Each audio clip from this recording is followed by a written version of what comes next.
Buenas noches. Ahí Hola, está. buenas noches, Buenas doctora. noches, ¿cómo Buenas están noches. todos? Bien, buenas noches. El que quiere habilitar la cámara, vemos después si se traba mucho. Bueno, ¿cómo están? Antes que nada, bueno, entiendo que la mayoría son los que han pasado el primer parcial, así que los felicito. Vamos a estar arrancando ahora la segunda parte de la materia.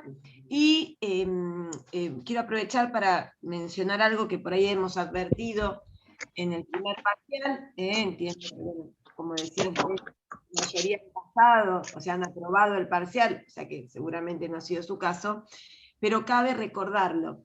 Hemos notado que en reiteradas ocasiones nos encontramos con que tal vez no se habían leído los textos legales. Por ahí sí habían leído el libro, no sé, por ahí si uno de todos se dio que justo en el parcial comentáramos esto.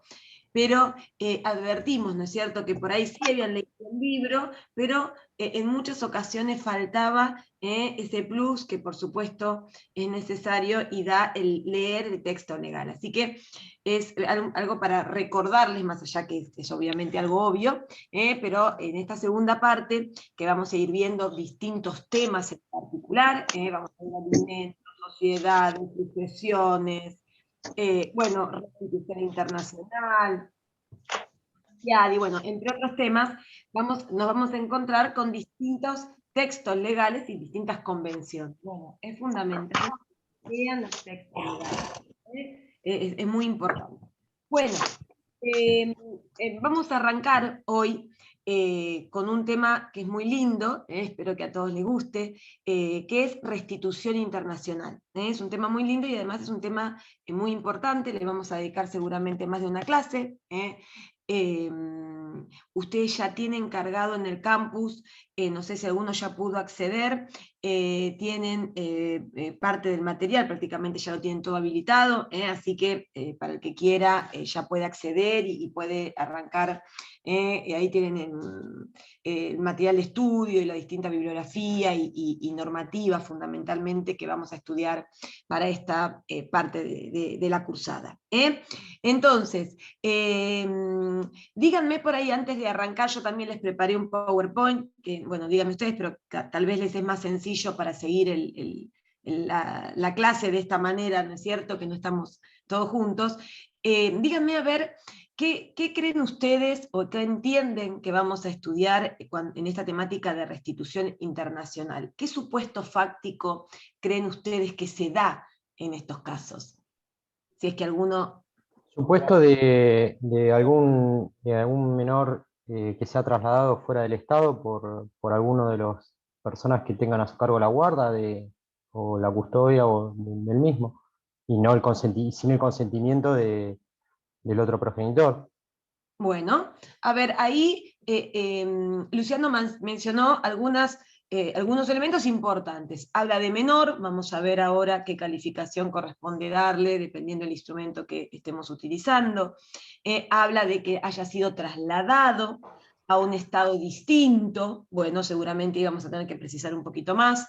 Sin el consentimiento, bueno, tal vez ahí nos da algún elemento que intenta empezar a calificar la ilicitud del traslado eventualmente que vamos a estar estudiando. Yo les traje, no sé si alguno quiere mencionar algo más o quiere agregar algo a esto que ha manifestado Luciano. ¿O creen que podemos arrancar? Puede ser. Sí, Edgar, sí. Estás muteado, estás muteado. No te escuchamos. Hola. Ahí sí, ahí sí. Digo, si puede ser también que haya habido consentimiento y no acepte el padre o la madre restituirlo en tiempo y forma. También puede ser eso. Sí, correcto. Eso puede ocurrir y dar lugar a una retención ilícita que también la vamos a estar viendo. Correcto. O sea que podrían darse las dos situaciones, ¿no es cierto? Que haya un traslado no consentido, vamos a ver, obviamente esa no es la terminología, pero... y o bien una retención. Vamos a ver ahora específicamente cómo lo enuncian las convenciones que vamos a estudiar. Bien, ¿alguno más quiere agregar algo? Yo ¿no? quería preguntar si este elemento de ilicitud siempre se daba, o si en el supuesto de un divorcio de los progenitores, del niño, niña o adolescente, la responsabilidad parental lo tenía uno o una, se va al exterior, la situación de hecho cambia porque hay violencia, un supuesto, y la otra parte, el otro progenitor o la otra progenitora pide la tenencia o la responsabilidad parental del menor o la menor. Si eso también tendría que ver con restitución. Bueno, ahora esto lo vamos a ahondar cuando vayamos analizando la convención, pero para que, como para arrancar y que ustedes vayan de alguna manera incorporando algunos conceptos que son muy importantes. Si el traslado o la retención no califican como ilícitos en los términos de la convención, por lo tanto, no va a resultar aplicable la convención, o las convenciones, porque van a ver que vamos a estudiar más de una, y eventualmente puede no tener lugar la restitución. O incluso puede ocurrir que aún ante un traslado que pueda, o una retención que pueda calificar como ilícito, se den algunas de las causales que habilitan denegar esa restitución. Entonces habría que analizar en detalle cuáles son las circunstancias de ese caso. Pero sí vamos a tener que analizar en cada supuesto, en cada caso que se presente, si estamos dentro, por ejemplo, del ámbito de aplicación de alguna de las convenciones que vamos a estudiar o no, y si ese traslado o esa retención no calificaran como ilícitas en los términos de las convenciones, entonces, bueno, no procedería el procedimiento de restitución que prevén estos instrumentos que vamos a estudiar. Esto, como para arrancar, ya lo vamos a ver con mayor detalle cuando vayamos analizando el articulado. Bien, vamos a arrancar, si les parece, con el PowerPoint. Brandon, no sé si él puede hablar, sé que está.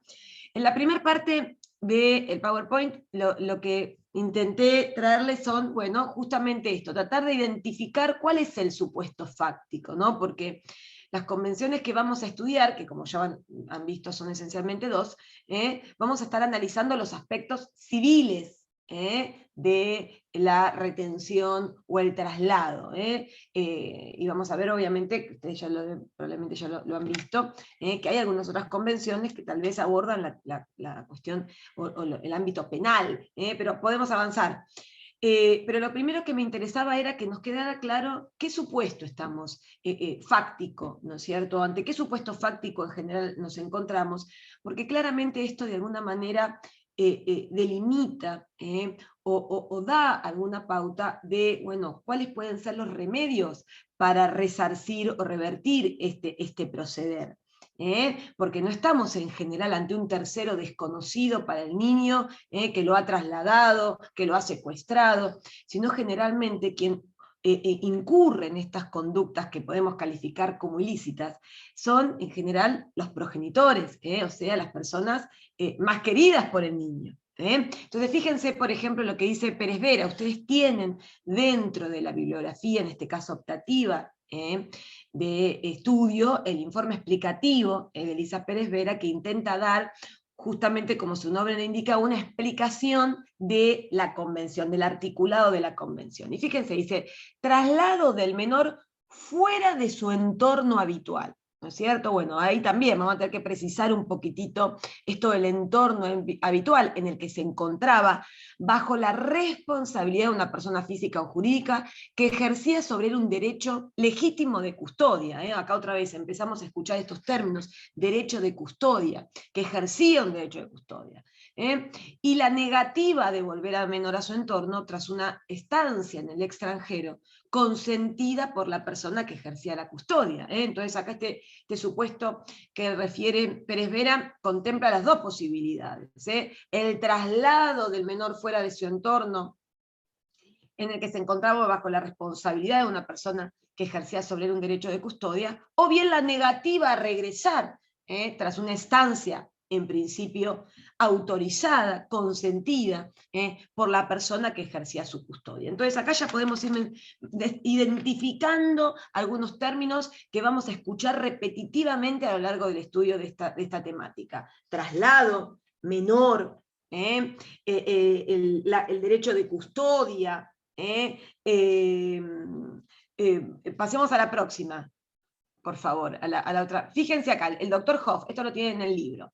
Cuando un menor de edad ha sido trasladado otra vez de un estado a otro por sus progenitores, con el fin de evitar que el otro progenitor ejerza su derecho de guarda o custodia que le ha sido reconocido por ley, por una decisión judicial o administrativa o por un convenio entre ambos padres, se puede poner en marcha un mecanismo internacional con la finalidad de lograr su restitución al país donde se hallaba viviendo. Entonces acá también el doctor trata de dar una idea de cuál es la situación fáctica ante la cual generalmente nos encontramos en estos casos de restitución internacional. Pasemos a la próxima.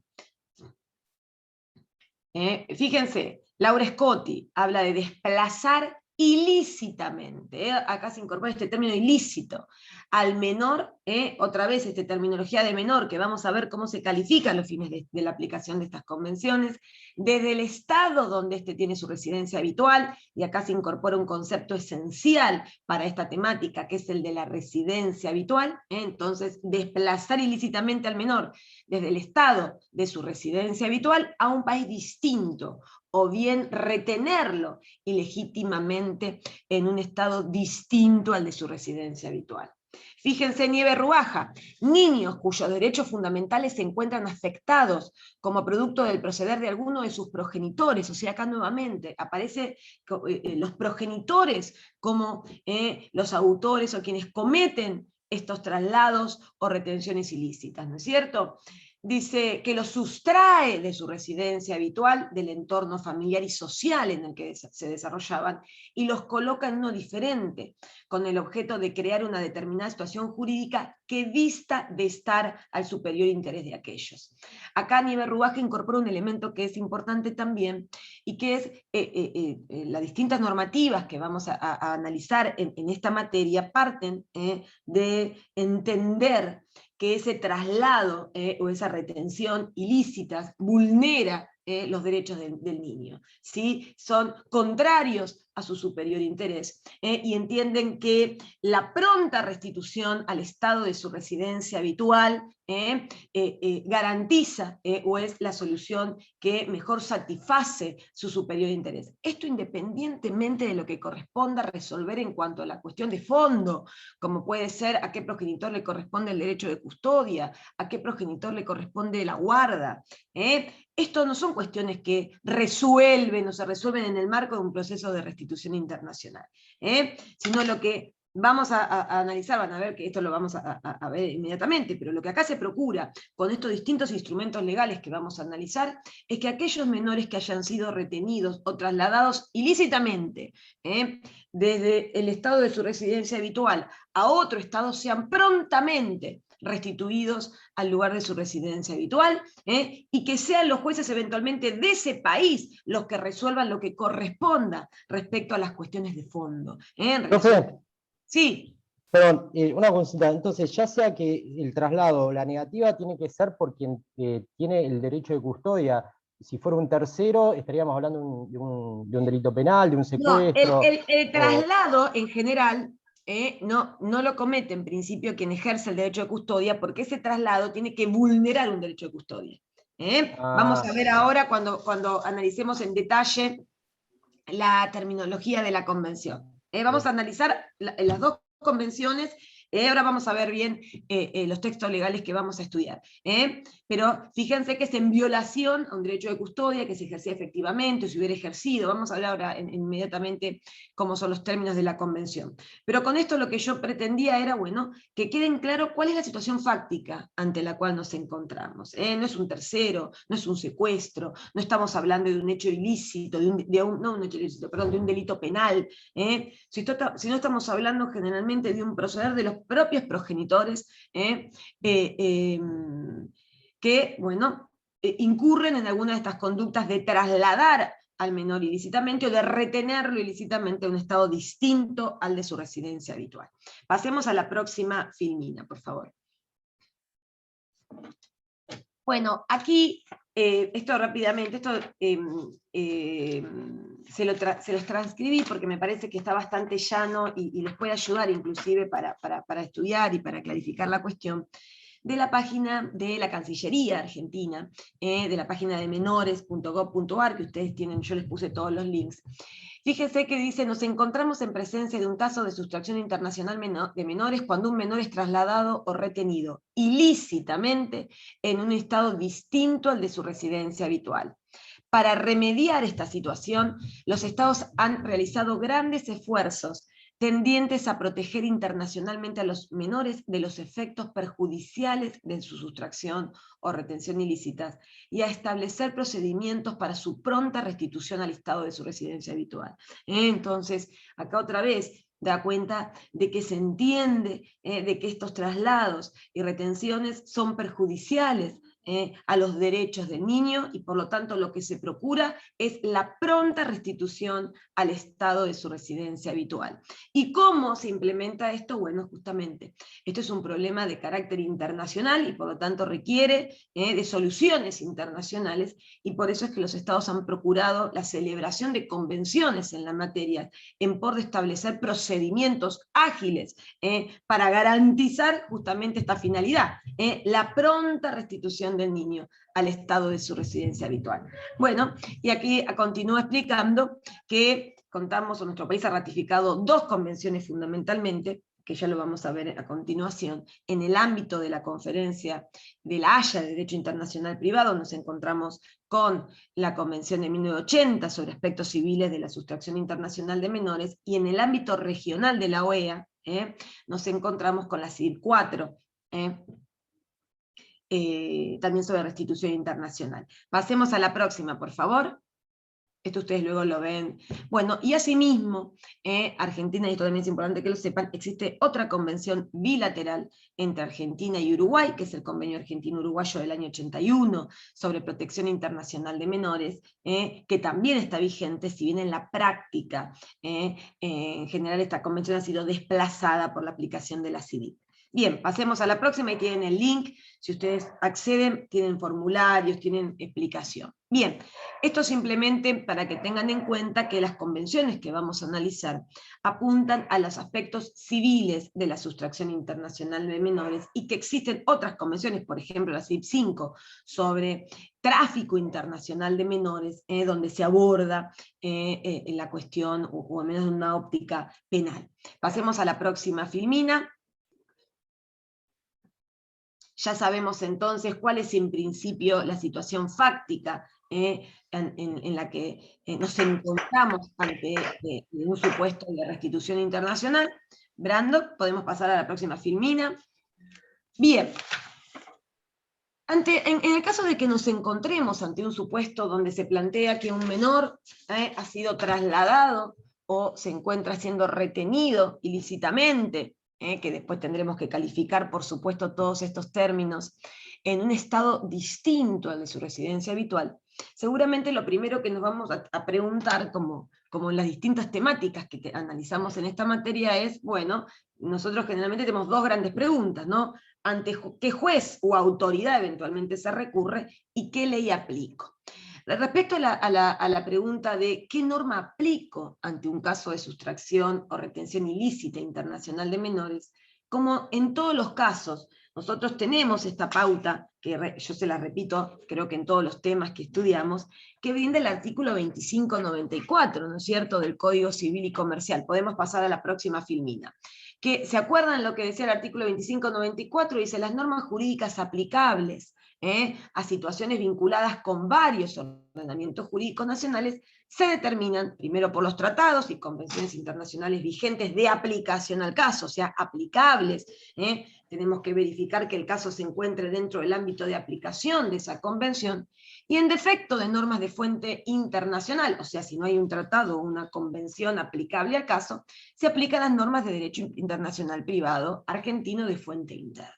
Bueno, en este caso, bueno, también tenemos el artículo, en este mismo sentido, 75, inciso 22, de la Constitución, que otorga jerarquía constitucional a determinadas convenciones fundamentalmente vinculadas a los derechos humanos. Podemos pasar a la próxima filmina, entre ellos la Convención de los Derechos del Niño. Y en la Convención de los Derechos del Niño, podemos pasar a la próxima, Brandon, el artículo 3 es un artículo muy importante en esta convención, léanlo y van a ver que ustedes lo van a encontrar mencionado en todas las resoluciones donde o que se refieran a alguna cuestión relativa a menores, y puntualmente en el artículo 11, la Convención de los Derechos del Niño. Pasemos a la próxima filmina, bueno, el artículo 3 que habla del interés superior, el artículo 3 de la Convención de los Derechos del Niño, esto es en términos generales, seguramente ustedes esto ya lo saben, pero recuerden, es muy importante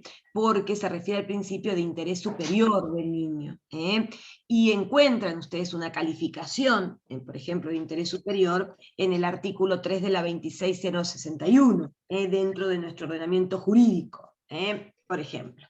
Bien, el artículo 11 de la Convención de los Derechos del Niño específicamente refiere que los Estados parte adoptarán medidas para luchar contra los traslados ilícitos de niños al extranjero y la retención ilícita de niños en el extranjero. Y para este fin, los Estados partes promoverán la concertación, o sea, la celebración de acuerdos bilaterales o multilaterales, o la adhesión a acuerdos existentes. Entonces ya la Convención de los Derechos del Niño está dando una directiva a los Estados parte de luchar contra este tipo de situaciones y de celebrar tratados internacionales que procuren atender y abordar esta problemática.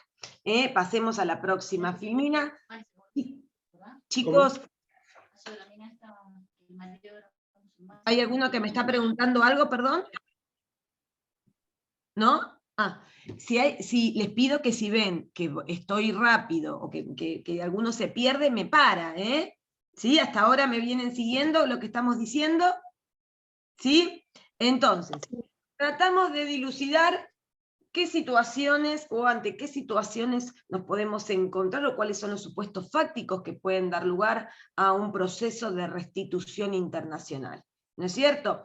Luego tratamos de identificar, bueno, a ver, ¿a qué normativa recurrimos ante un caso de restitución internacional? Y vimos que tanto el Código Civil y Comercial, la Convención, la Constitución Nacional, la Convención de los Derechos del Niño, tenemos algunas normas que nos dan la pauta de decir, bueno, primero vamos a ver si hay un tratado vigente en la materia y aplicable al caso, ¿sí? Y si no, recurriremos a las normas de fuente interna.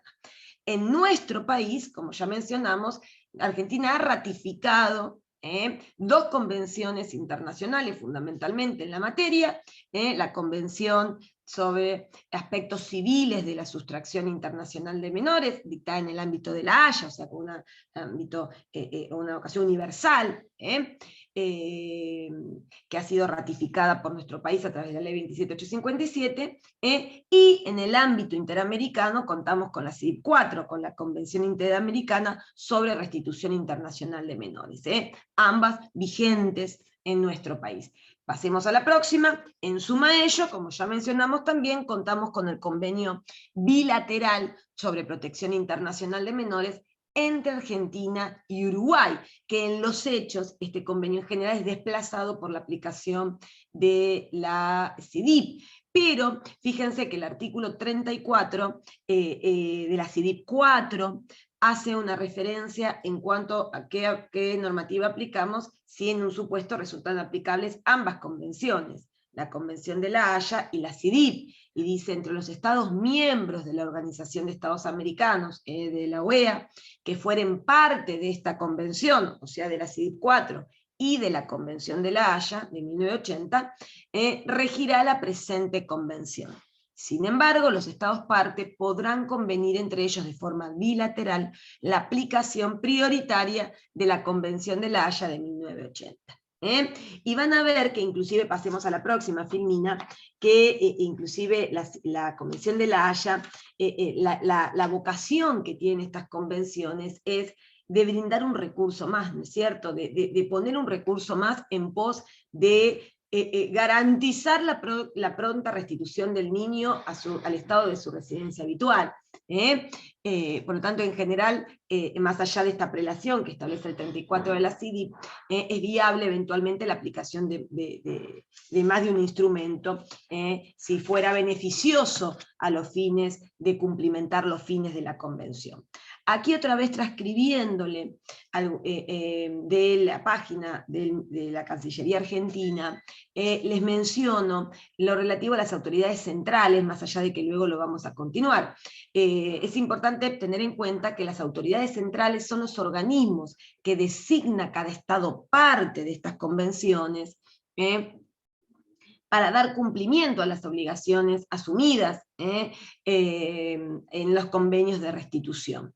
¿Sí? Y estas autoridades centrales, las convenciones enuncian cuáles son sus funciones, pero básicamente tienen la función de cooperar entre sí con la finalidad primordial de garantizar la restitución inmediata de los niños víctimas de traslado o retención ilícita, y estas autoridades pueden operar como requirente cuando es la autoridad que recibe la solicitud de restitución y la transmite al Estado en cuyo territorio se encuentra retenido o ha sido trasladado el niño, o puede operar como autoridad requerida cuando en realidad es la autoridad central de otro país el que le efectúa o le transmite la solicitud de restitución en relación a un niño que se encuentra en el territorio de la autoridad requerida. Ya lo vamos a continuar viéndolo. Pasemos a la próxima filmina.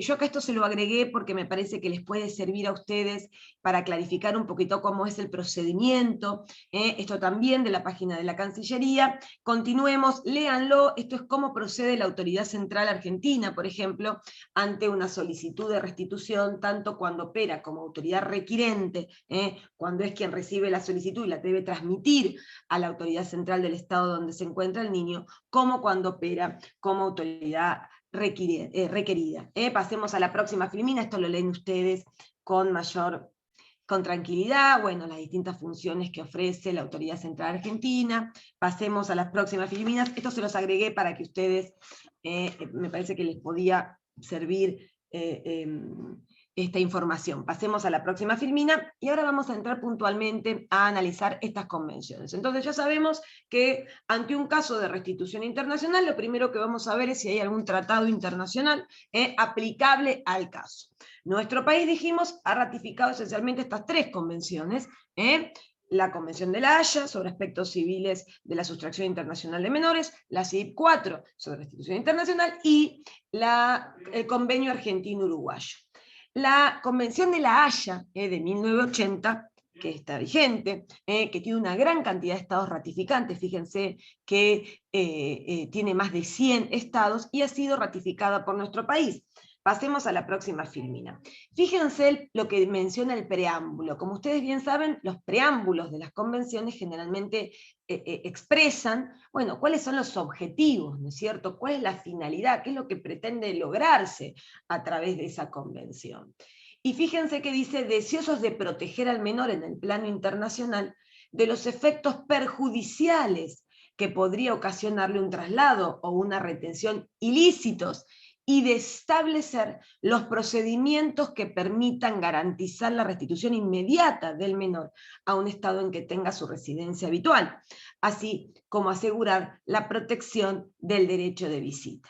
Y piensen ustedes lo importante que existan estos procedimientos internacionales, porque imaginen lo dificultoso que sería poder llevar adelante un proceso de restitución si no hubiera un tratado, y por lo tanto cada país tuviera que eventualmente, qué sé yo, remitir un exhorto, tratar de identificar ante qué organismo del Estado requerido presentarse.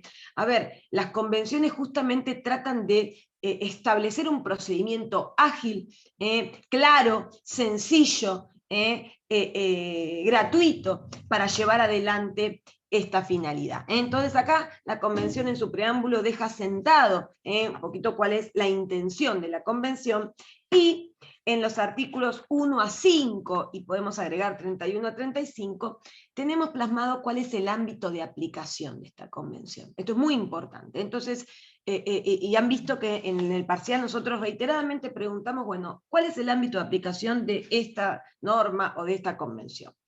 ¿A qué se aplica esta Convención? Pasemos a la próxima, ¿no? Y el ámbito de aplicación tanto material, o sea, ¿a qué? Personal, ¿a quiénes? ¿Cuándo se aplica? El artículo 1 establece que la finalidad de la Convención de La Haya es garantizar la restitución inmediata de menores, acá nos lleva enseguida a tener que tratar de identificar y de calificar estos conceptos, de menores trasladados o retenidos de manera ilícita en cualquier estado contratante. Acá hace falta que nos vayamos familiarizando con esta terminología. Entonces, ¿qué pretende la Convención? ¿Sí? Garantizar la restitución inmediata de menores trasladados o retenidos de manera ilícita en cualquier estado contratante.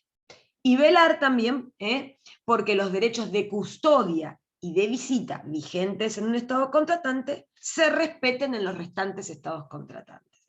Porque efectivamente la Convención procura garantizar estas dos cuestiones: la restitución inmediata de menores en caso de traslados o retenciones ilícitas, y a su vez que se respeten los derechos de custodia y de visita que puedan haber sido otorgados en un estado en los restantes estados parte. Bien, nosotros vamos a focalizarnos esencialmente en lo que tiene que ver con la restitución internacional. Pasemos a la próxima firmina. Fíjense, bueno, el artículo 2 lo que nos mencionan es que los estados contratantes, a los fines de cumplimentar esta finalidad de la Convención, van a adoptar todas las medidas apropiadas para garantizar que en sus territorios se cumplan los objetivos del convenio, garantizar la pronta restitución. Y para ello van a recurrir a los procedimientos de urgencia de que dispongan. Acá la Convención no está diciendo, bueno, el procedimiento va a ser este, ¿sí? Pero sí está imponiendo a los estados a recurrir a los fines de llevar adelante estos procesos de restitución al procedimiento de urgencia de que disponga. Fíjense el artículo 3. El artículo 3 es un artículo muy importante a los fines de esta Convención y a los fines de determinar su ámbito de aplicación. ¿Por qué? Porque volviendo al artículo 1, este artículo nos decía que la finalidad de la Convención era garantizar la restitución inmediata de menores que hayan sido trasladados o retenidos de manera ilícita. Entonces, no cualquier traslado o retención habilita la aplicación de la Convención y poner en funcionamiento el mecanismo que ésta prevé, sino que ese traslado y esa retención tendrán que calificar como ilícitos en los términos de la Convención.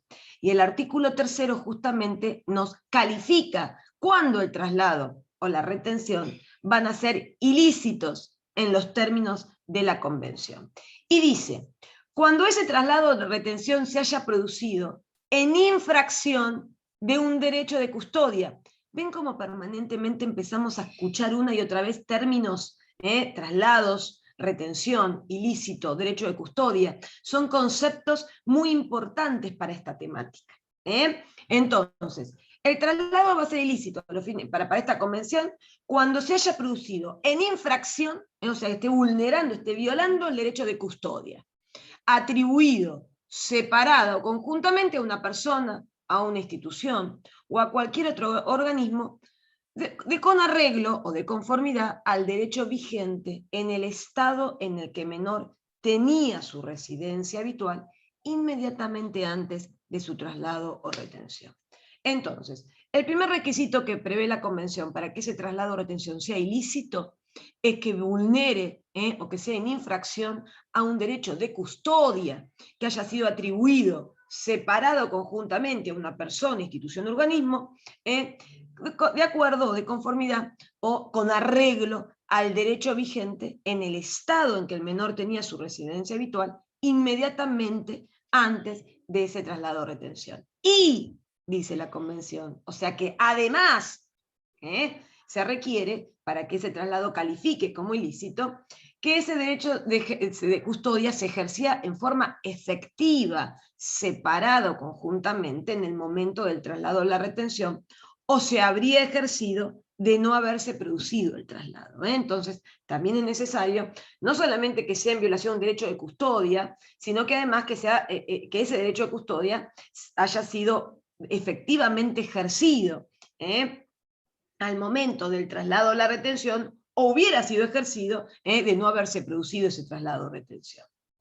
Y luego establece, en la última parte del artículo 3º, cuáles son, o cuáles pueden ser, porque no es taxativo, las fuentes de ese derecho de custodia. Y dice, ese derecho de custodia puede resultar, en particular, de una atribución de pleno derecho, o sea que por la ley establezca y se otorgue este derecho de custodia, por una decisión judicial o administrativa, por ejemplo, que haya habido una resolución otorgando el ejercicio de la responsabilidad parental, por ejemplo, tuvo el cuidado personal un progenitor, y acá tenemos que recordar algo que es muy importante. A los fines de entender y de interpretar y aplicar esta convención, no debemos identificar nunca los términos y los conceptos de los tratados internacionales con los conceptos propios del derecho interno. Porque el derecho de custodia, en los términos de la convención, no lo podemos identificar a ninguna figura de nuestro ordenamiento jurídico. ¿Sí? Tendremos que ver luego, ante un caso concreto, si el derecho que ejercía alguno de esos progenitores, que por ejemplo está requiriendo la restitución, califica como derecho de custodia a los fines de la convención, cualquiera sea el nombre, el título que se le haya otorgado conforme el ordenamiento jurídico de la residencia habitual del niño.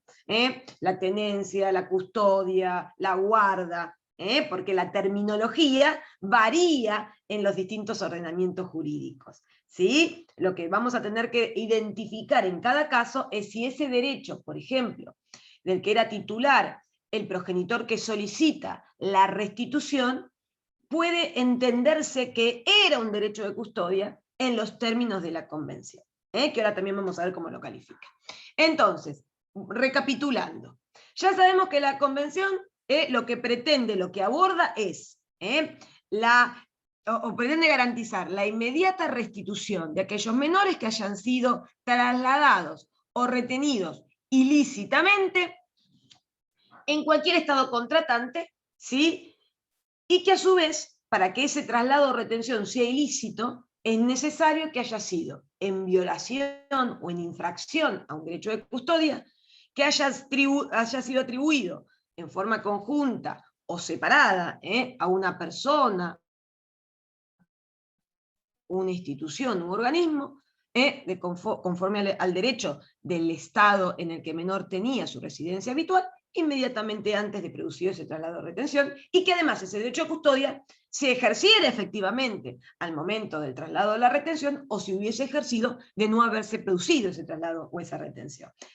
Y después tenemos ahí las fuentes del derecho de custodia. Entonces, el artículo 3, muy importante, porque califica cuándo el traslado o la retención van a considerarse ilícitos a los fines de esta convención y por lo tanto pueden dar lugar a su aplicación y a un proceso de restitución internacional en el marco de esta convención.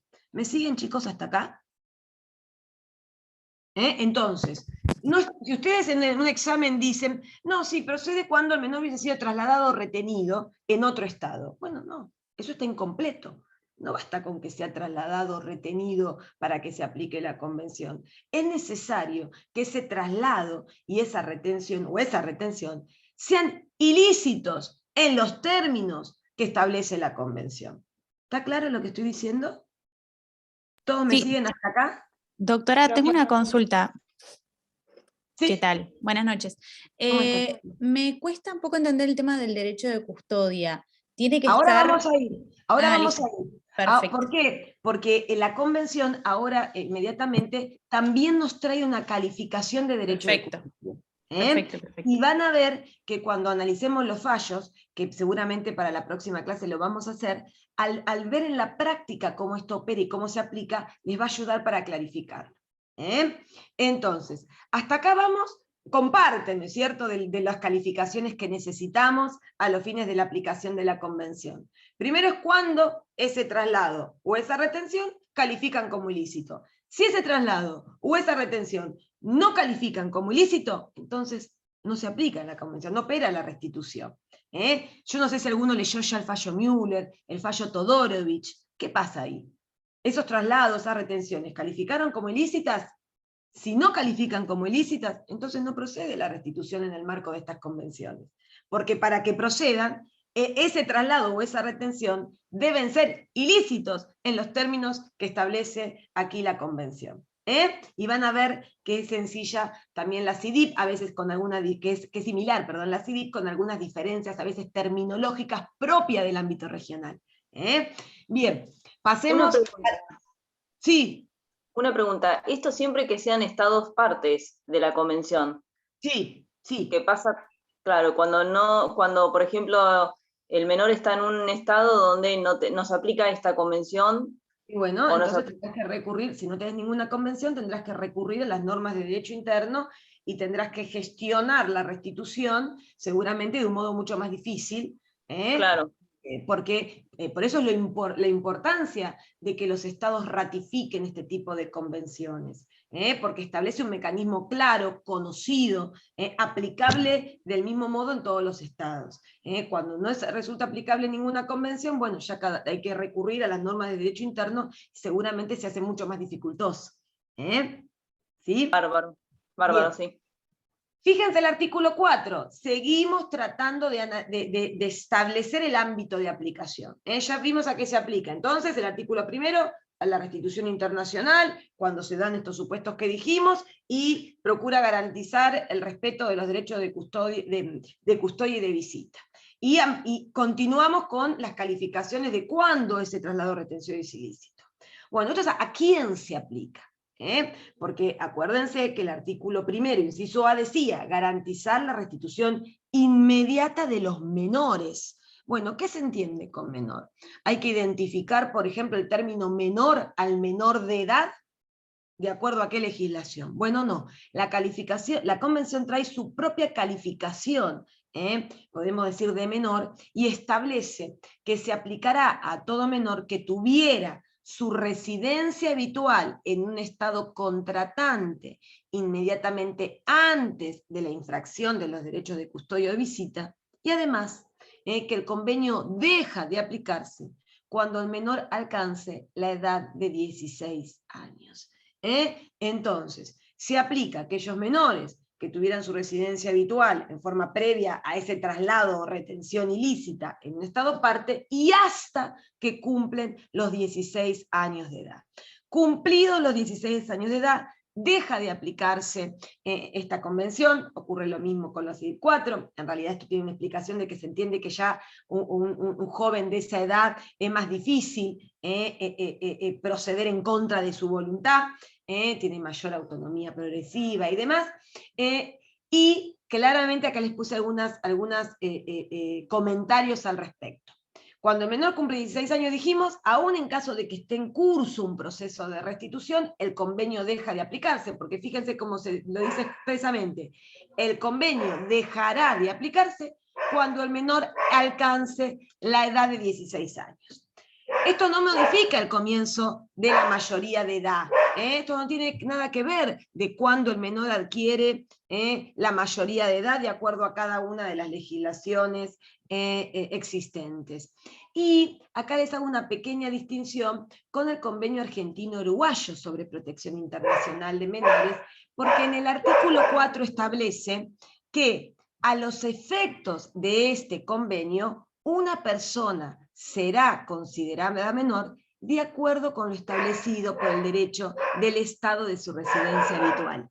Entonces, acá no nos trae una calificación, digamos, no califica directamente qué se entiende por menor.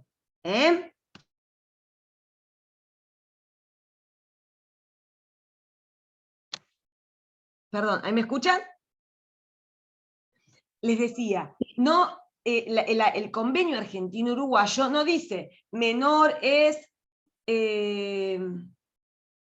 ahí no sé, me apareció una palabra, no dice menor, o se aplica el convenio hasta que se cumplen los 16 años de edad, los 18 años de edad, o se considera menor, no, dice que a los efectos de este convenio argentino-uruguayo, una persona será considerada menor de acuerdo con lo establecido por el derecho del Estado de su residencia habitual. Por lo tanto, por ejemplo, en el caso de que se trate de una solicitud de restitución internacional de un niño con residencia habitual en nuestro país, si aplicamos la calificación que de menor trae nuestro ordenamiento jurídico, podría llevarse a que vamos a aplicar el convenio hasta los 18 años. O sea que existe la posibilidad de que el convenio argentino-uruguayo pueda resultar aplicable aún después de la edad que establece la Convención de la Haya, o ahí me aparecen como personas que se están saludando, pero no sé si esto es el chat o no lo sé. ¿Ustedes lo ven también o lo veo solo yo? Corazones, por eso, no sé. Bueno. No vi algo de Facebook, sí. No. Sí, Bueno, por eso, pero no es nuestro chat. Sí, pero no es Debe nuestro ser chat, lo que es. entra dentro de la pantalla. Debe Por ser eso desde algo que yo tengo abierto, no sé bien cómo es eso. Bueno, Sí, no es importa. algo que No, aparece en importa. pantalla. No se preocupen porque ya veo que tocamos algo y se borra todo. Entonces, Profe, sí. una consulta a los efectos prácticos, ¿no? ¿Cuánto tardaría el procedimiento? En entendimiento que si yo tengo un menor de 15 años y 6 meses, caería en abstracto, porque entendería que no tendría, tampoco podría ir por el derecho interno porque hay una convención que me obligaría, pero sé que si lo inicio por la convención va a caer por abstracto porque no va a llegar. ¿Y qué pasa en el caso de que cumpla 16 con todo lo que se hizo? Bueno, a ver, esto daría para hablar muchísimo y además no todos los procesos son iguales. Yo les podría, por ejemplo, traer algún ejemplo, me viene a la cabeza, no sé, uno bastante reciente en el marco de la pandemia, entre España y el Reino Unido, que en 3 meses, si mal no recuerdo, se ordenó la restitución. Entonces, lo cierto es que estos procedimientos debieran ser los más rápidos posibles. También es cierto que en la práctica se ha advertido que muchas veces esto quedaba desnaturalizado y fundamentalmente por algunas instancias de apelación y demás, a veces llevaban años. Se ha trabajado mucho y se trabaja permanentemente, y hay foros internacionales y todos los organismos internacionales que también participan en esto, que se ha procurado ir trabajando y generando instrumentos en pos de establecer procedimientos ágiles, para garantizar que todo este procedimiento se cumpla del modo más urgente posible, porque además vamos a ver que el paso del tiempo y eventualmente la consolidación del centro de vida, por ejemplo, en el nuevo Estado, puede frustrar el proceso de restitución. Yo no te puedo decir con exactitud cuánto tarda un procedimiento porque hay muchos ejemplos variados. Hay procesos que realmente han tardado mucho tiempo y esto desnaturaliza absolutamente el espíritu y la finalidad y el proceso de restitución en sí, y hay otros casos donde se ha procedido rápidamente y en pocos meses se ha logrado coordinarlo, resolver eventualmente ordenando la restitución o no, y hasta efectivizarse el viaje, el regreso del niño a su residencia, al estado de su residencia habitual en pocos meses. Pero sí, por supuesto, si vos iniciás un proceso de restitución internacional con un joven que está próximo a cumplir los 16 años, corres el riesgo, ¿sí?, de que tal vez no llegues a la resolución y no pueda continuarse el proceso, al menos en el marco de estas convenciones, de la Haya y de la CIVIL. Profesora Edgar, Sí, buenas noches. sí. Buenas noches. Una consulta. En el proceso, ¿se lo escucha al niño en este supuesto conflicto que pueda surgir entre los padres? Sí, sí, sí. Se lo escucha al niño. Ustedes saben que obviamente el derecho a ser oído está consignado en la Convención de los Derechos del Niño. Hoy lo tenemos también, por supuesto, en nuestra normativa de derecho interno. Entonces, sí, sí, se escucha al niño, aún se escucha cuando fuera muy chiquito, porque ustedes saben que la escucha del niño implica mucho más que preguntarle o que él pueda manifestarse verbalmente. Hay muchas otras cuestiones que se analizan, generalmente se lo escucha en presencia de psicólogos, de los peritos psicólogos. Entonces, sí, se hace una escucha al niño, por supuesto, sí. Más si tiene una edad donde pueda ya tener su opinión y manifestarse con claridad, pero se los escucha siempre, a un niño de muy corta edad. Profesora, ¿me puedo hacer una consulta? Sí. Hola, buenas noches. ¿Cómo estás? Yo veo acá que de todo lo que estuvimos hablando habla como del niño en general hasta llegar a los 16. ¿Y qué pasa en caso de una discapacidad? Por ejemplo, en la parte cognitiva, que supere por ahí los 16 años. Por ejemplo, el autismo. Bueno. ¿Qué pasa? ¿Queda excluida totalmente? A ver, la aplicación de estas convenciones es independiente de cualquier tipo de patología que pueda tener el menor hasta esta edad, ¿sí? Luego de esto, bueno, a ver, no quiere decir que no pueda haber otros instrumentos que dieran lugar a esto también. Hay distintas convenciones y también en materia de discapacidad, pero para la aplicación de estas convenciones puntuales, que son las que al menos vamos a empezar a estudiar ahora, no distingue el hecho de que tenga alguna patología o no, ¿sí? Y a los 16 se dejan de aplicar. Por supuesto, habrá que estar en cada caso y ver si podemos recurrir a algún otro instrumento que habilite de todas maneras un proceso de restitución u otro, de protección de personas, etcétera, fuera de esa edad, máxime si hay alguna discapacidad. Bien. Bueno, muchas gracias. Por favor, pasemos a la próxima filmina. Bueno, hasta acá estamos, me van siguiendo, ¿no es cierto? Estamos tratando de avanzar en el ámbito de aplicación de la Convención. Bien, el artículo 34 de la Convención de la Haya refiere que el presente convenio no restringe, como les decía hoy, la aplicación de un instrumento internacional en vigor entre estados de origen y el estado requerido, ni la invocación de otras normas jurídicas del estado requerido para obtener la restitución de un menor que haya sido trasladado o retenido ilícitamente, o para ordenar el derecho de visita, organizar el derecho de visita. Y acá, esto es lo que les decía hoy, a ver, estos instrumentos procuran brindar un recurso más para garantizar su finalidad. Y Pérez Vera, en su informe explicativo, dice, incluso en su ámbito propio, el convenio, en este caso refiriéndose a la Convención de la Haya, no pretende ser aplicado en forma exclusiva, desea ante todo el cumplimiento de los objetivos convencionales, por lo que reconoce de forma explícita la posibilidad de invocar, a la vez que el convenio, cualquier otra norma jurídica que permita lograr el retorno de un menor trasladado o retenido en forma ilícita, o la organización de un derecho de visita. Esto simplemente para tener en cuenta que, además de aplicar eventualmente la Convención, si existiera otro instrumento que también pudiera coadyuvar en esta restitución, por supuesto también puede resultar aplicable y puede ser invocado. Bien, pasemos a la próxima filmina.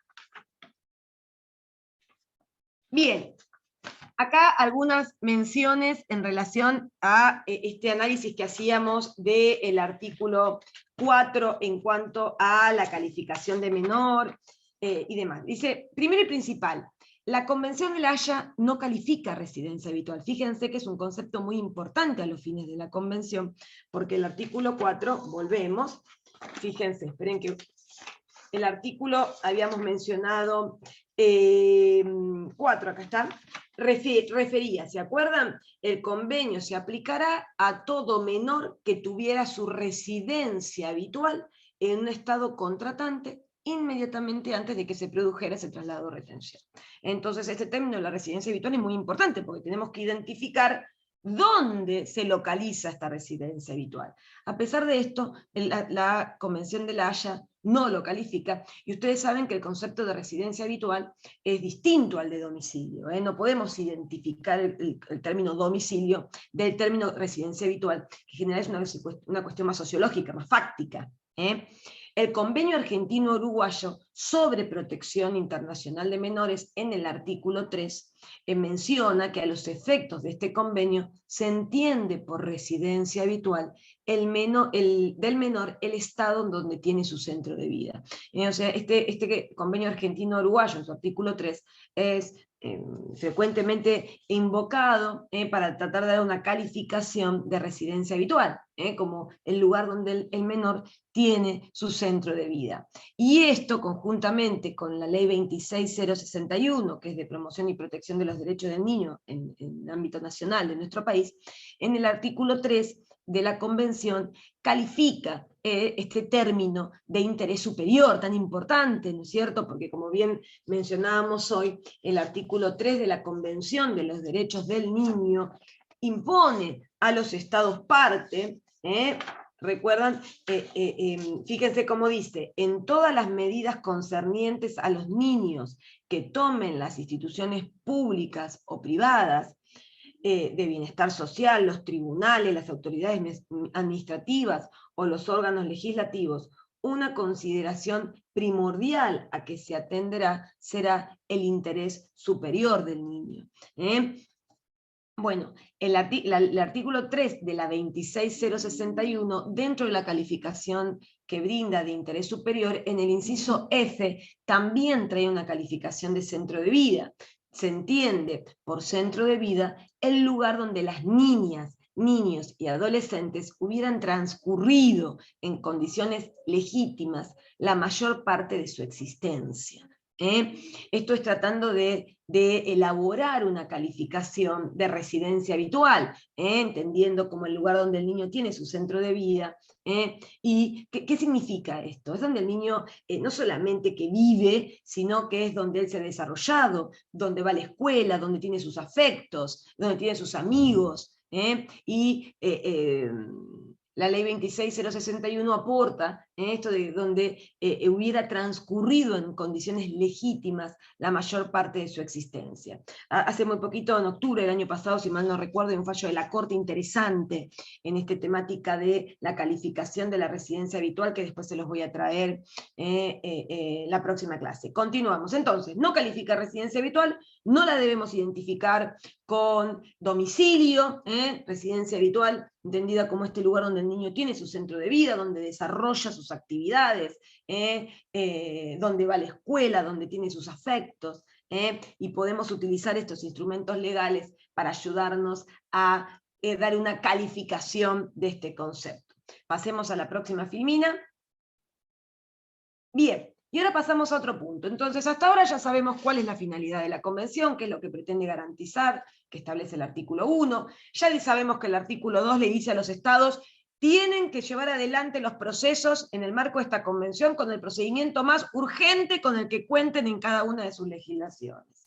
El artículo 3 nos trae una calificación de qué se entiende por traslado o retención ilícita a los fines de la Convención, porque no es cualquier caso de traslado, no, es el que califique como ilícito dentro del concepto de la calificación que brinda la Convención.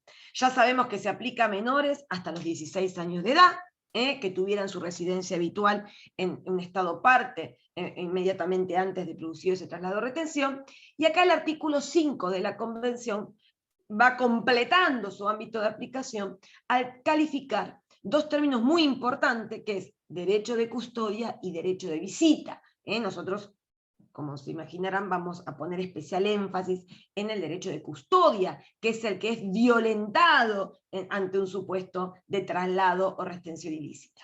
Derecho de custodia a los fines de la Convención se entiende que, dice, comprenderá el derecho relativo al cuidado de la persona del menor y en particular el de decidir sobre su lugar de residencia. Entonces, la calificación, ¿de qué tipo es esta calificación? ¿Analógica o autárquica? ¿Qué les parece? Autárquica. Autárquica. Muy bien, porque resulta de un tratado, de una convención, no del ordenamiento civil y comercial de un Estado, ya sea el ex fori o el ex causal. Bien, entonces, la calificación que brinda la Convención de Derecho de Custodia es entonces aquel derecho que comprende lo relativo al cuidado de la persona del menor y en particular al derecho de fijar el lugar, o decidir sobre su lugar de residencia. Y esto es muy importante, porque en cada caso que tengamos que resolver en materia de restitución internacional, vamos a tener que verificar si ese traslado o esa retención califican como ilícito en los términos de la Convención. Y para ello vamos a tener que determinar si ese traslado o esa retención ha sido en infracción a un derecho de custodia. ¿Se acuerdan, como decía el artículo 3? Para que ese traslado o retención sea ilícito, es necesario que haya sido en infracción a un derecho de custodia, otorgado separado conjuntamente, decía el artículo, a una persona, a una institución o un organismo, conforme a la ley del Estado, donde ese menor tenía su residencia habitual inmediatamente antes de ese traslado o retención, y que además ese derecho de custodia se ejercía efectivamente al momento de producirse el traslado o retención, o si hubiera ejercido de no haberse producido estos. Entonces, este concepto es muy importante, porque ante un supuesto de solicitud de restitución internacional, vamos a tener que tratar de identificar si ese traslado o esa retención está vulnerando ese derecho de custodia, en los términos de la Convención, o si quien realiza ese traslado o esa retención es el titular del derecho de custodia. Y por lo tanto, en principio, salvo que hubiese una custodia compartida por ambos progenitores, en principio, si quien realiza el traslado o la retención es el titular exclusivo del derecho de custodia, en principio no sería en violación a otro derecho de custodia y por lo tanto ese traslado no calificaría de ilícito. Ahora, si el titular de derecho de custodia fueran eventualmente ambos progenitores, entonces ahí sí, aún ejerciendo el traslado o la retención, el titular del derecho de custodia, uno de los titulares, puede calificar como ilícito porque pudiera estar violentando el derecho de custodia del otro progenitor. Si leyeron, por ejemplo, el fallo Abbott versus Abbott, podrán ver que ahí se ha analizado en extenso esta calificación del derecho de custodia para tratar de identificar si el derecho de nexit que tenía el progenitor, o sea, ese derecho de que ninguno de los progenitores podía sacar del país al niño sin el consentimiento del otro progenitor, y por lo tanto el derecho de ambos de brindar su conformidad o no para trasladarlo al niño, si esto implicaba un derecho de custodia a los fines de la Convención, porque en definitiva significaba el derecho a decidir sobre su lugar de residencia. Entonces esto es muy importante porque en cada caso se va a desmenuzar el derecho que posee cada uno de las partes, generalmente cada uno de los progenitores, para identificar si ese traslado ha sido o no en infracción de un derecho de custodia, y por lo tanto puede ser calificado como ilícito a los fines de la Convención.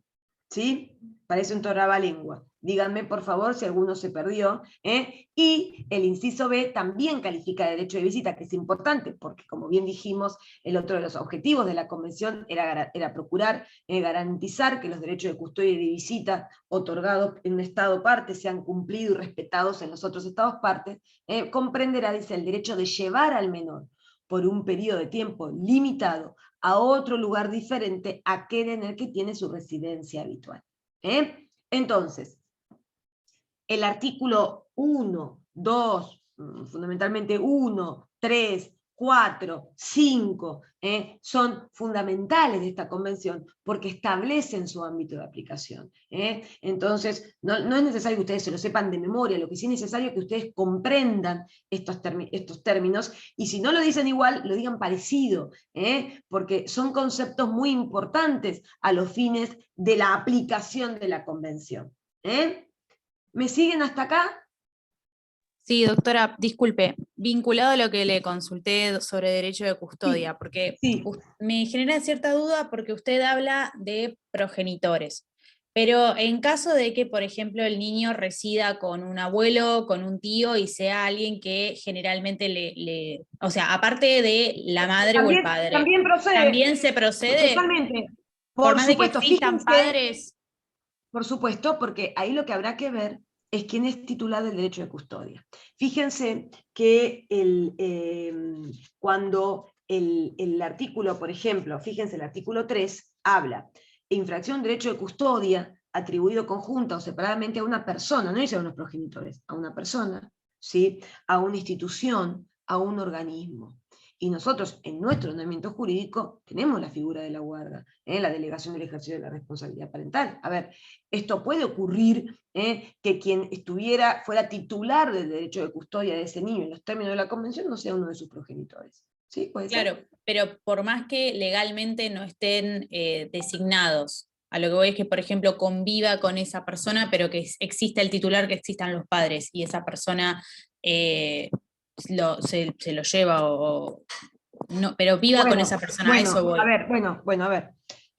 Por supuesto que esto requeriría un análisis o sea, acá hay que estar al análisis de las circunstancias del caso. Ahora, es cierto que en ocasiones puede ser que en principio o legalmente el titular del ejercicio de la responsabilidad parental, por ejemplo, utilizando la terminología de nuestro ordenamiento jurídico, sean los progenitores, pero que en realidad en los hechos ese niño está bajo el cuidado del abuelo y tal vez no tiene ningún contacto o alguno de sus progenitores se ha desentendido. Bueno, fíjense que para que opere o que ese traslado o retención sea ilícito, no solamente tiene que ser en violación al derecho de custodia, sino además que ese derecho de custodia se ejerciera efectivamente.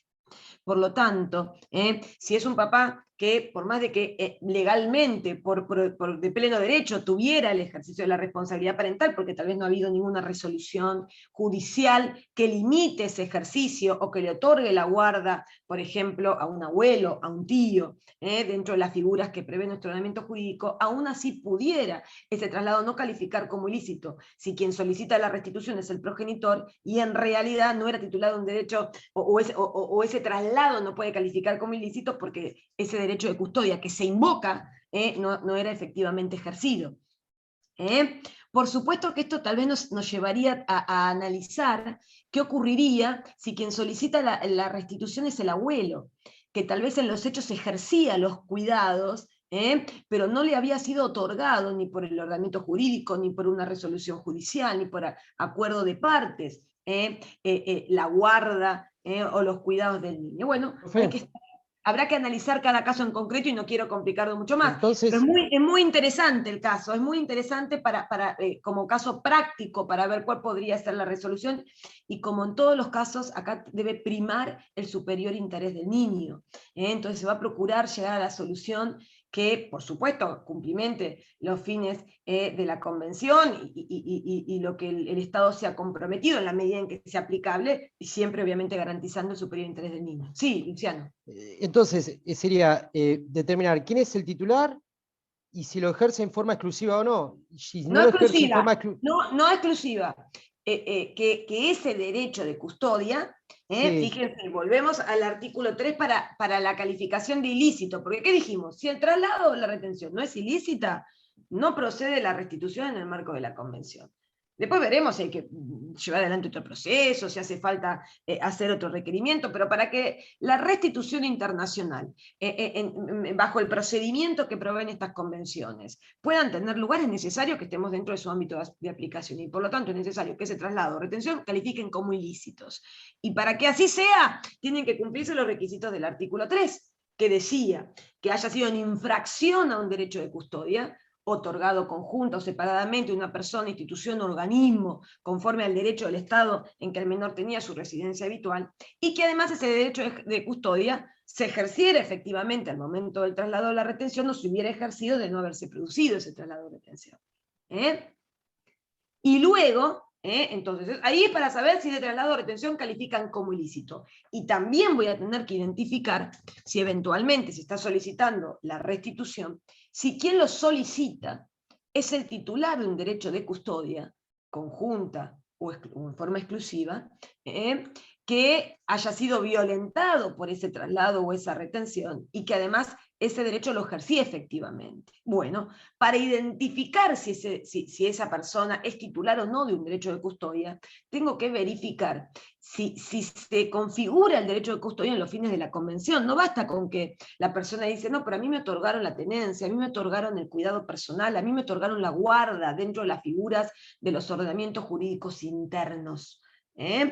hay que determinar si ese derecho que esa figura jurídica le otorga en el ordenamiento jurídico de la residencia habitual del niño, configura el derecho de custodia en los términos de la convención. Una pregunta. Sí. Entonces, tanto el requerido como el requiriente tienen que ejercer el derecho de custodia efectivo, tanto el que solicita. No necesariamente, no. Supongamos que el derecho de custodia, por ejemplo, lo ejerce un progenitor con quien convive el niño en el estado de su residencia habitual, y acuerdan que vaya de vacaciones con el otro progenitor, quien no tiene los cuidados permanentes de la persona, por ejemplo, del niño, porque tal vez vive en otro estado, pero acordaron que se vaya de vacaciones por un periodo de tiempo. Se cumple ese plazo de tiempo y no vuelve. Entonces, tal vez originariamente el traslado fue lícito, porque estaban de acuerdo las partes, pero tal vez se puede transformar esto en un supuesto de retención ilícita. Entonces, quien solicita la restitución deberá ser el titular, en principio, de ese derecho de custodia que está siendo violentado por esa retención ilícita. Sí. Luego se analizará eventualmente si puede ocurrir que quien trasladó al niño también fuera titular del derecho de custodia. Por eso les digo que cuando veamos los fallos lo vamos a ver con mayor claridad, y les sugiero que para la próxima clase tengan leído el fallo Abbott, porque ahí van a ver cómo se analiza este término de derecho de custodia y tratar de identificar si el derecho que le otorga a los progenitores el ordenamiento jurídico interno califica como derecho de custodia a los fines de la convención. Ahora cuando veamos los fallos van a ver que se va a clarificar esto. Al momento lo que me interesa es que al menos podamos ir identificando el ámbito de aplicación de la convención. La convención procura garantizar la inmediata restitución de menores que hayan sido trasladados o retenidos de un modo ilícito, y a su vez que garantizar que los derechos de custodia y de visitas otorgados en un estado parte se respeten en los otros. Bien, continúa porque tenemos que darle contenido a estos términos. ¿Cuáles son los menores respecto a los cuales se va a aplicar la convención? Los que tuvieran su residencia habitual en un estado parte inmediatamente antes de ser trasladados o retenidos, y que hasta sus 16 años de edad, o sea que no hayan cumplido los 16 años de edad. Esto respecto a quiénes, ¿sí? Y ese traslado o retención para calificar como ilícito deben cumplir con los requisitos del artículo 3, ¿sí? Y el derecho de custodia violentado por ese traslado o esa retención es calificado en el artículo 5, ¿sí? Entonces, ¿hasta acá me vienen siguiendo, chicos? Esto lo repetimos la próxima clase, no se preocupen. Léanlo ustedes con tranquilidad, a ver si y me dicen, obviamente, en la próxima clase si todavía hay alguna duda. Al momento lo que estamos tratando es identificar el ámbito de aplicación y reconocer estos conceptos esenciales que vamos a tener que analizar y considerar en cada caso de restitución internacional. Porque para que proceda la restitución internacional es necesario que haya existido un traslado o retención ilícita en los términos de la convención, y ya vimos cómo lo califica el artículo 3, que nos impone analizar si se ha violentado o no un derecho de custodia en los términos que brinda o que califica la convención. ¿Sí? ¿Hasta acá me han podido seguir? ¿Podemos seguir para adelante? Sí. Sí, doctora, ¿yo puedo hacerle una consulta que me quedó de lo que hablaron hoy? Sí. Del tema de que se lo escucha al menor, me quedó como eso resonando. ¿A qué efecto se lo escucha? Porque después va a tener que ir por la cuestión de fondo, entiendo yo, en el país hacer las acciones en el país donde reside habitualmente el menor. A ver, en toda cuestión que se deba resolver en relación a un menor, la Convención de los Derechos del Niño impone el derecho a ser oído. Entonces, por supuesto, que se lo va a escuchar a los fines de lo que debe resolverse en este marco. No es que se lo va a escuchar a los fines de determinar el cuidado personal o cuál va a ser el sistema de comunicación, no, se lo va a escuchar a los fines de este marco. Por supuesto, el modo en que se escucha a un niño es muy variado dependiendo su edad, sus características.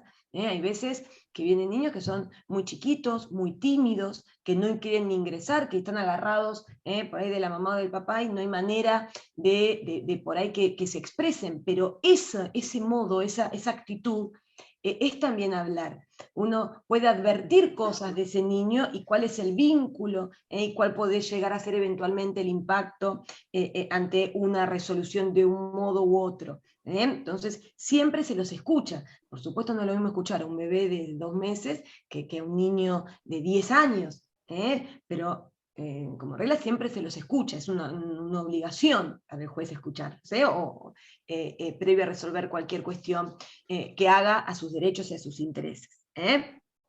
Y en este tipo de procesos, como en todos, generalmente en materia de familia, se los escucha en presencia de profesionales psicólogos.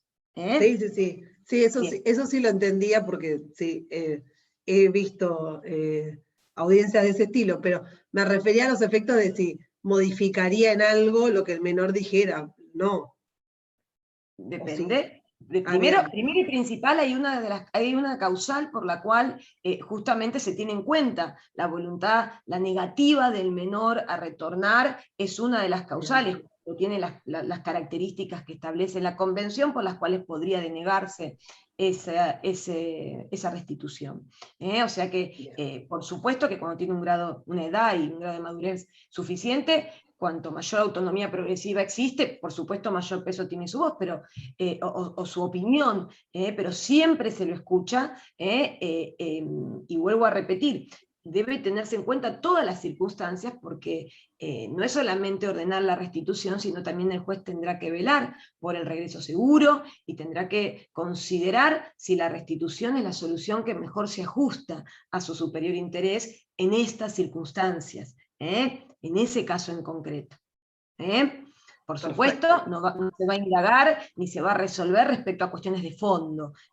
Las propias convenciones impiden, inclusive en caso de que estuviera en curso un proceso, por ejemplo, en materia de cuidado personal o de sistema de comunicación, cualquier cuestión de fondo, si se advirtiera que ha existido un traslado o retención ilícita, o se inicia un proceso de restitución, el juez, donde se encontrara retenido o haya sido trasladado ilícitamente el menor, no puede abocarse al conocimiento de las cuestiones de fondo, porque se entiende que deben ser resueltas por los jueces del estado de su residencia habitual, salvo luego de transcurrido un periodo. Bueno, no sé si está contestada la pregunta. Sí, perfecto, entendí, bárbaro. Gracias, Bien. doctora. No. Bueno, sí. Buenas noches. Yo quería hacer una consulta. Respecto al consentimiento de la persona que ejerce el derecho de custodia para trasladar al menor por un tiempo a otro lado, ¿ese consentimiento tiene que ser siempre expreso o puede ser tácito o puede ser por las acciones previas? ¿Tiene que tener alguna forma en particular?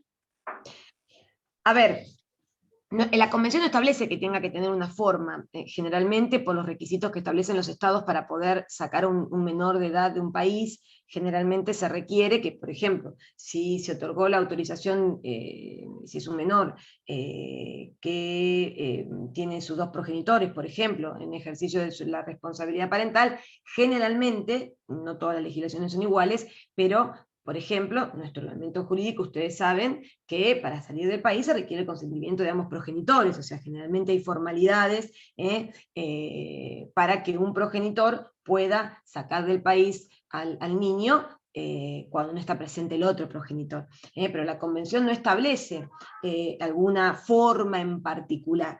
Pero a ver, por ejemplo, si hubiera sido una autorización para irse de vacaciones por un periodo y luego se ha vencido en exceso ese periodo y no se ha solicitado o no se ha planteado ningún reclamo, eventualmente podría llegar a entenderse un consentimiento. O sea, habría que estar al caso concreto para evaluar si puede entenderse que en realidad eso ha sido consentido por el otro progenitor.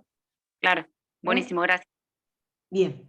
Bien, pasamos entonces a la próxima filmina. Acá estamos tratando de, hasta ahora, identificar y analizar el ámbito de aplicación de la Convención. ¿A qué se aplica? ¿A quiénes? ¿En qué casos? Y acá algunas reflexiones respecto de esta calificación de derecho de custodia.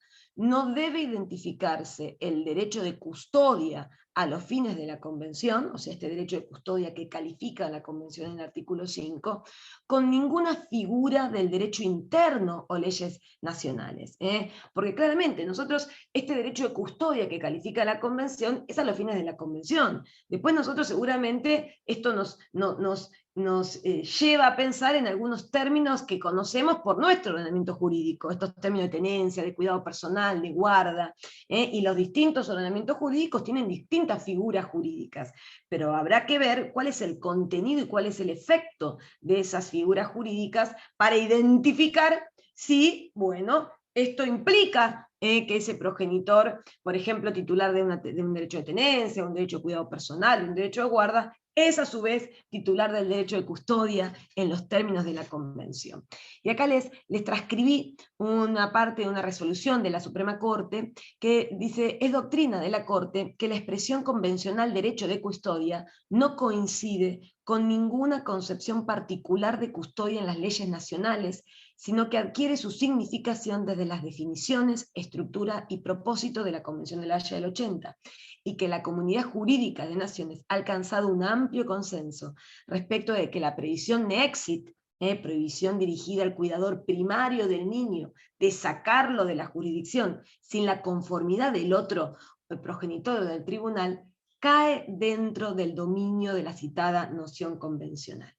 En el fallo Abbott, ustedes justamente se analiza esto, ¿no es cierto? Si este derecho nexit que le ha otorgado el derecho chileno, por el cual ninguno de los progenitores podría sacarlo del país al niño sin el consentimiento del otro progenitor, implicaba otorgarle a, por ejemplo, inclusive al progenitor que tal vez no era el titular de derecho de custodia o de derecho de tenencia o de la guarda en los términos del ordenamiento jurídico interno, pero que sí tenía derecho a oponerse o no a sacar al niño del país, si era titular de un derecho de custodia a los fines de la Convención de la Haya, y fue considerado que sí. ¿Por qué? Porque ese derecho a prestar su conformidad o no para que el niño pueda salir del país implicaba en los hechos el derecho a decidir sobre el lugar de residencia del niño.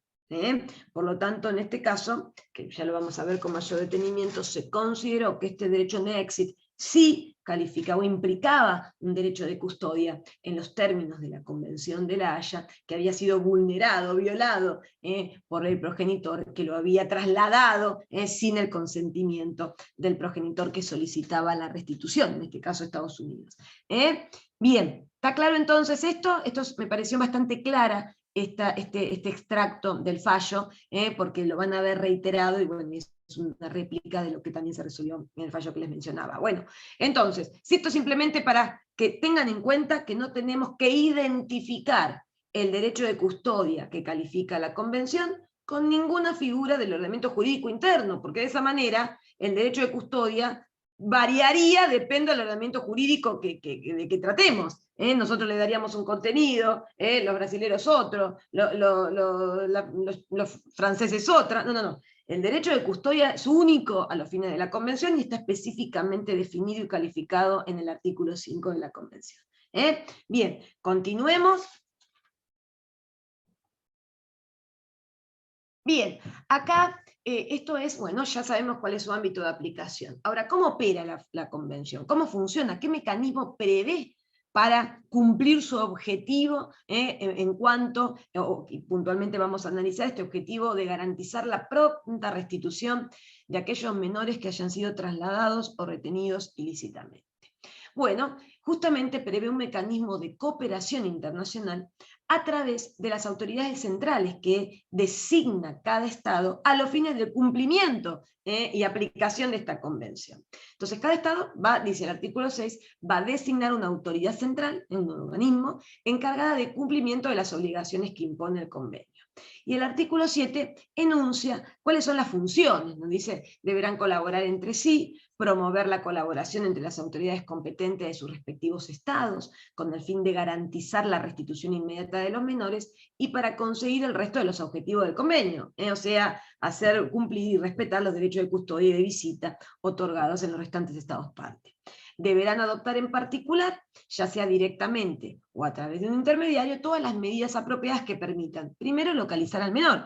Y acá tiene sentido, digamos, o cabe mencionar lo que les leí hace un ratito y que ustedes encuentran en la página de la Cancillería. A ver, la autoridad central puede operar como autoridad requirente cuando, por ejemplo, supongamos un niño con residencia habitual en nuestro país, por ejemplo en Argentina, que fue trasladado o está siendo retenido ilícitamente en otro estado. Bueno, en ese caso puede ocurrir que el progenitor o el titular de derecho de custodia, por ejemplo, que entienda que ha ocurrido en este caso un traslado o retención ilícito, puede acercarse a la autoridad central del estado de la residencia habitual del niño y solicitar la restitución internacional. En ese caso, ¿qué van a tener que hacer?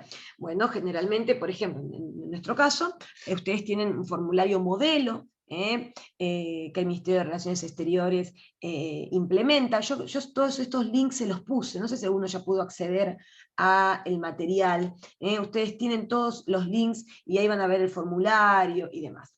En el formulario, como se podrán imaginar, lo que se pide es que se completen todos los datos necesarios primero para localizar al niño, o sea, bueno, quién es el niño, quién es la persona que lo estaré reteniendo o lo ha trasladado ilícitamente, con todos los nombres, domicilio, las características físicas, algunas fotos, y sabemos dónde se encuentra, porque lo primero que vamos a tener que procurar es localizarlo al menor. Si el menor está localizado y sabemos dónde ha sido trasladado o dónde está siendo retenido ilícitamente, entonces la autoridad central va a remitir la solicitud a la autoridad central del estado donde ese niño está siendo retenido o ha sido trasladado ilícitamente.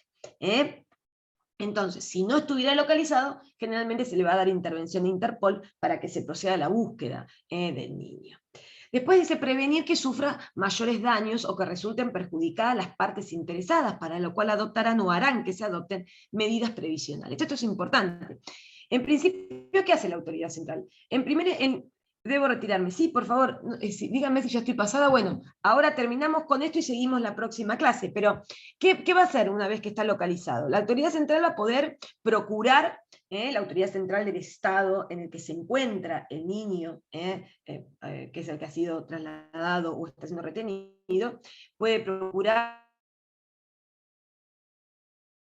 una voluntad con el progenitor, la persona que lo ha trasladado o lo está reteniendo para procurar una restitución voluntaria, pero por supuesto hay que ser cuidadoso en esto, ¿sí? Porque lo que se debe procurar es evitar que vuelva a ser sustraído y que por lo tanto por ahí luego otra vez no sepamos dónde está. En general, lo que se realiza es que bueno, una vez que se recibe esta solicitud, puede haber, como les decía, esta instancia en que se procure la restitución voluntaria. Generalmente, tanto la autoridad central como muchas veces las embajadas, las cancillerías ponen a disposición las instalaciones para comunicaciones, para audiencias remotas y demás.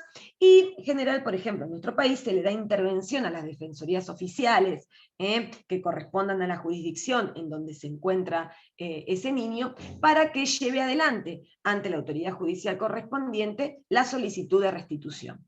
En general se suelen tomar medidas cautelares en una primera instancia para garantizar, como les decía, la localización de ese niño, por ejemplo, la prohibición de salida de la ciudad, la prohibición de salida de la provincia, o sea, para procurar que ese niño no pueda ser nuevamente sustraído, ¿sí? Y bueno, luego se lleva adelante todo el proceso de restitución, en principio, en el ámbito judicial. Entonces, bueno, garantizar la restitución voluntaria o facilitar una solución amigable, intercambiar información sobre la legislación, esto es muy importante.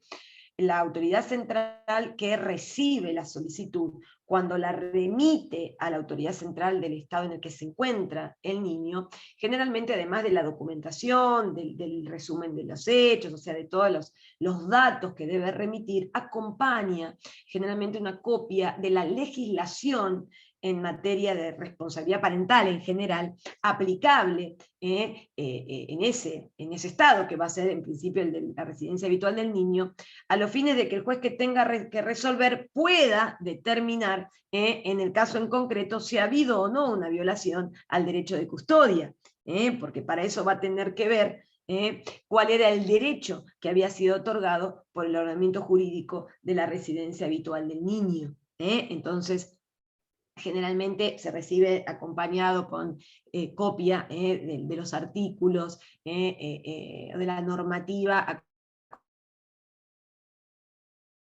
Bueno, garantizar desde el punto de vista administrativo la restitución del menor sin peligro, por supuesto, tiene el deber de mantener informado a quien solicita la restitución y a prestar colaboración a la autoridad central que está interviniendo y a la cual se le remitió la solicitud, y efectivamente una vez que se ordena eventualmente la restitución, bueno, coordinar lo necesario para el regreso seguro del niño y para que pueda efectivizarse esa restitución. Bueno, ustedes léanlo el artículo 7, pasamos a la otra filmina, yo los voy a dejar porque deben estar ya todos dormidos.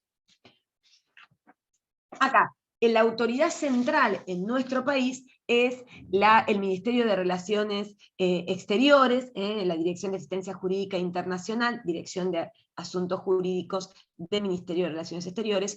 Ahí tienen los teléfonos, yo inclusive me comuniqué hoy con ellos, en el marco de la pandemia han implementado, ya estaba todo obviamente electrónico, prevista la posibilidad de comunicaciones electrónicas y demás, pero han implementado una casilla para la comunicación remota y para que todas las solicitudes se cursen electrónicamente, porque lo cierto es que la pandemia no puede suspender el avance de este tipo de reclamos.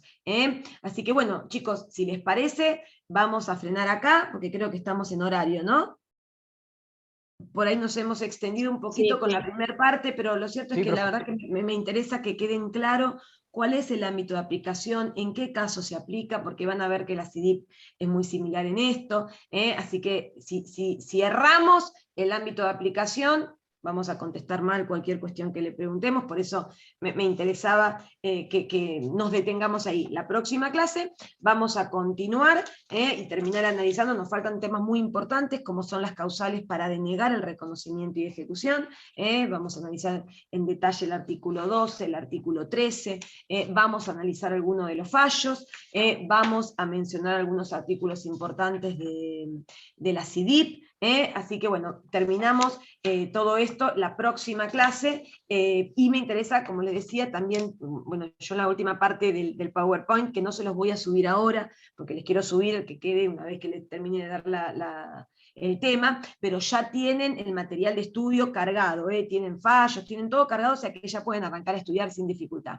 Y les incorporé algunos instrumentos que son de mucha utilidad a los fines prácticos, que me interesa también que los tengan en cuenta. Así que la próxima clase terminamos, si llegamos, y si no utilizaremos una más para los fallos. La doctora Ayala me pidió, por favor, que no dejemos fallos sin atender, o sea que los fallos Müller, Abbott, Todorovich, yo les agregué otro fallo de la Suprema Corte, que también lo tienen encargado, todos estos fallos entran. En la próxima clase les voy a decir con precisión si hay algún otro que entre.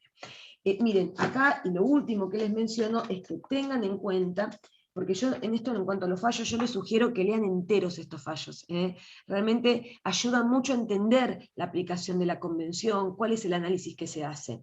El fallo Todorovich lo tienen, si yo mal no recuerdo, en el apunte 49, cuando yo tengo esto, a ver, no sé si ustedes todavía esto sigue estando. ¿Ven ahí? ¿Tienen acceso a la biblioteca de la facultad? Sí.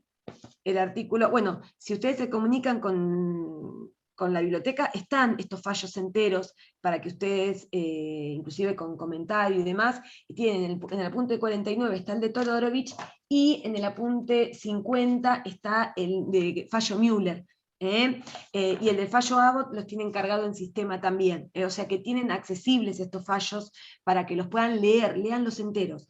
Nosotros después en la clase vamos a hacer mención de los aspectos más importantes. Sí. Pregunta. El fallo que está ahora en el campus es fallo ES versus GAB, así está puesto, de la Suprema Corte. Sí, ese es uno, sí. Eso es un fallo de la Suprema Corte que es cortito y se los traje como para que vean también aplicación en nuestro ordenamiento jurídico, en nuestro país. Sí, léanlo, eso va a estar así, no tiene otro nombre. No tenemos acceso a la biblioteca, apenas se puede ir a comprar algo de impresiones, la facultad no nos deja ir, es decir, no podemos entrar. Pero a impresiones sí, es eso de es impresiones. Sí, pero tenemos que encargar por WhatsApp y tenemos que saber qué es lo que encargamos. No puedes estar, por ejemplo, mirando una carpeta, ni nada. No, por eso, yo esto, ojo, tendrían que preguntar ustedes si son los mismos al día de hoy, pregúntenle, pero en principio, al menos en su momento, el apunte 50 era el caso Müller, y el apunte 49 tienen el de Todorovich. Si es que no los tienen, en el libro también tienen... ¿Y esta Filmina? En el libro no lo tienen completo, entonces en este tipo de cuestiones sería recomendable que ustedes traten de leerlos los fallos completos, estos fallos que los tienen que saber, porque les van a hacer realmente les van a clarificar a ustedes cómo es el análisis, qué es lo que se evalúa. ¿Sí? A veces se quedan con un pequeño extracto que ustedes lo tienen respecto a un tema de la temática, pero si lo leen entero, lo leen una vez, no se lo van a olvidar y además les va a clarificar muchísimo, se lo sugiero. Una pregunta, ¿esta Filmina está tal cual subida en el campus? ¿Qué Filmina? La que dio ahora, que está. No, el PowerPoint va a estar subido, sí, seguramente se los voy a subir después de la última clase que les termine de dar todo. Bárbaro. En el campus ahora tienen los fallos y tienen un resumen de toda la bibliografía y de todas las convenciones y de los links a donde pueden recurrir para buscar los distintos elementos que mencionamos, las convenciones, el formulario para solicitar la restitución, las guías de buenas prácticas, el informe explicativo. Ahí tienen un montón de elementos que le van a ayudar, por supuesto, para ampliar inclusive el material de estudio. Lo que es imprescindible, ustedes tienen el libro del doctor, las convenciones, acá nos falta todavía mencionar el Código Civil y Comercial. Bueno, luego de la próxima clase, por supuesto, esperamos que ya tengamos el tema más completo dado. Pero lo que son convenciones, léanlas, porque quedan como con una partecita que leyeron de la nota del libro, pero eso no es la convención, tienen que leerla, lean los artículos, porque además se familiarizan con la terminología, con los términos que se utilizan, y lo mismo pasa con estos fallos. Hacen un esfuerzo enorme a veces para tratar de entender el fallo y el razonamiento con un extracto de 5 líneas.